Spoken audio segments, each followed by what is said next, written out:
सुख की खोज, राजा से साधु तक। यह कहानी उस समय की है जब भगवान बुद्ध अपने उपदेशों और शिक्षाओं के माध्यम से लोगों के दिलों में आत्मा की शांति और ज्ञान का प्रकाश फैला रहे थे। उनके अनुयायी बढ़ रहे थे और वे हर वर्ग के लोगों को अपनी शिक्षाओं से प्रेरित कर रहे थे। इस कहानी में हम एक राजा की यात्रा को देखेंगे जो अपने जीवन में बदलाव लाने के लिए बुद्ध के पास जाता है और कैसे वह भिक्षु बनकर एक नया जीवन शुरू करता है। राजा सुदर्शन एक समृद्ध और शक्तिशाली राजा था। उसका राज्य सुख, शांति और समृद्धि से भरा हुआ था। लेकिन राजा को अपने जीवन में एक गहरी निराशा का सामना करना पड़ रहा था। उसने अपने जीवन में सब कुछ पाने के बावजूद अपने मन में एक खालीपन और असंतोष अनुभव किया। वह सोचता था कि इतनी शक्ति और धन के बावजूद वह खुश क्यों नहीं है।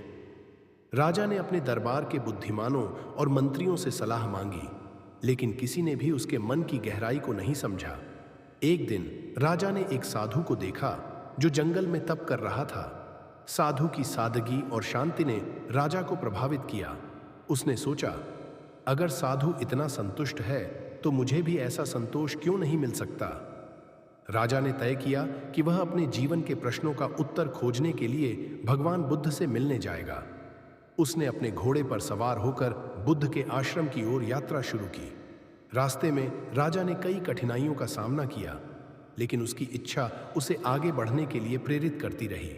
जब राजा बुद्ध के आश्रम पहुंचा तो उसने देखा कि वहां बहुत से लोग बुद्ध की शिक्षाएं सुन रहे थे।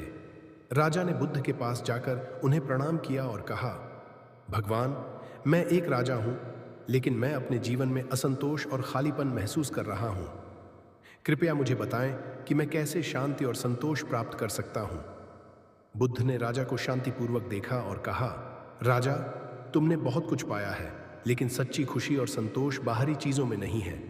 यह तुम्हारे भीतर की शांति पर निर्भर करता है। तुम अपने मन की इच्छाओं और आसक्तियों को समझो और तब तुम शांति पा सकोगे। बुद्ध ने राजा को एक कहानी सुनाई। एक समय की बात है, एक गांव में एक धनवान व्यापारी था। उसके पास सब कुछ था, लेकिन वह हमेशा अधिक की चाह में रहता था। एक दिन उसे एक साधु मिला जिसने उसे बताया कि सच्चा सुख केवल भीतर से आता है। व्यापारी ने साधु की बातें नहीं मानी और अपने धन के पीछे भागता रहा। लेकिन अंत में जब वह अपने धन को खो बैठा, तब उसे समझ में आया कि सच्चा सुख क्या होता है। राजा ने बुद्ध की बातों को ध्यान से सुना और महसूस किया कि वह भी बाहरी चीजों के पीछे भाग रहा था।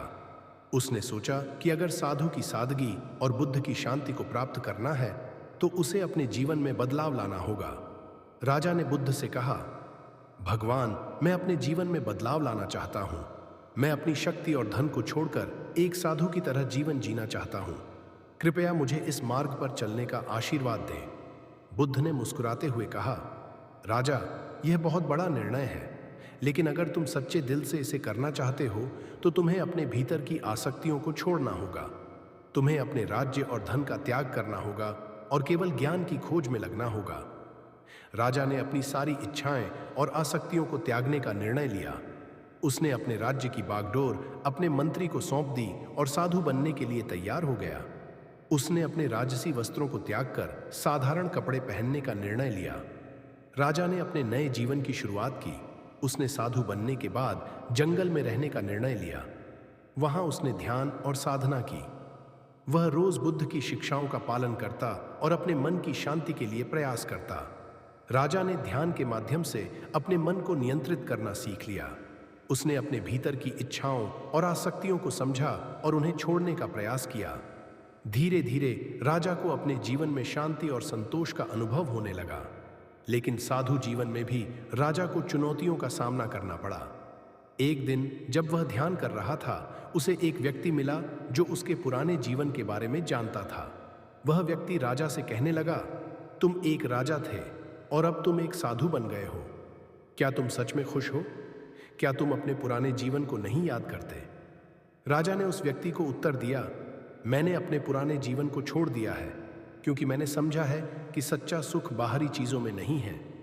मुझे अपने भीतर की शांति मिल गई है और यही मेरे लिए सबसे महत्वपूर्ण है। इस उत्तर ने राजा के मन में और अधिक दृढ़ता पैदा की। उसने महसूस किया कि साधु जीवन की चुनौतियों का सामना करना जरूरी है, लेकिन उसने अपने मन की शांति को हमेशा प्राथमिकता दी। कुछ समय बाद राजा ने फिर से बुद्ध से मिलने का निर्णय लिया। वह बुद्ध के पास गया और उन्हें अपने साधु जीवन के अनुभवों के बारे में बताया। बुद्ध ने राजा की बातों को सुनकर कहा, राजा, तुमने अपने जीवन में बड़ा परिवर्तन किया है। तुम्हारी साधना और ध्यान ने तुम्हें सच्ची शांति दी है। तुमने अपने भीतर के ज्ञान को खोज लिया है। राजा ने कहा, भगवान, मैं अब समझ चुका हूं कि सच्चा सुख केवल भीतर से आता है। मैंने अपने मन की इच्छाओं और आसक्तियों को छोड़ दिया है और अब मैं केवल ज्ञान की खोज में हूं। राजा ने बुद्ध से कहा, मैं चाहता हूं कि मैं अपने अनुभवों को अपने राज्य के लोगों के साथ साझा करूं। मैं चाहता हूं कि वे भी सच्ची शांति और संतोष प्राप्त करें। बुद्ध ने मुस्कुराते हुए कहा, राजा, तुम अपने अनुभवों को साझा कर सकते हो, लेकिन याद रखो, सच्चा ज्ञान केवल तभी प्राप्त होता है जब व्यक्ति स्वयं अनुभव करता है। तुम अपने जीवन के उदाहरण से दूसरों को प्रेरित कर सकते हो। राजा ने बुद्ध का आशीर्वाद लिया और अपने राज्य की ओर लौट गया। उसने अपने राज्य में लोगों को सच्ची शांति और संतोष के लिए प्रेरित करना शुरू किया। उसने अपने जीवन के अनुभवों को साझा किया और लोगों को बताया कि सच्चा सुख केवल भीतर से आता है। राजा ने अपने राज्य में एक नया अध्याय शुरू किया। उसने लोगों को ध्यान और साधना के महत्व के बारे में बताया। उसने ध्यान केंद्र स्थापित किए जहां लोग आकर ध्यान कर सकते थे। धीरे धीरे राज्य के लोग भी राजा की शिक्षाओं से प्रेरित होने लगे और उन्होंने अपने जीवन में बदलाव लाना शुरू कर दिया।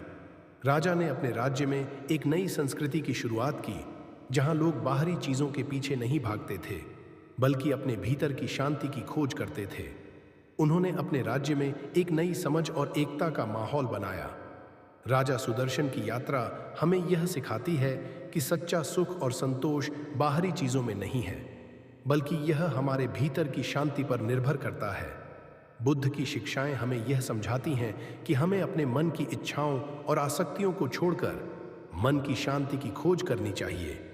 राजा का परिवर्तन यह दर्शाता है कि जब हम सच्चे दिल से बदलाव लाने का प्रयास करते हैं, तो हम अपने जीवन में शांति और संतोष प्राप्त कर सकते हैं।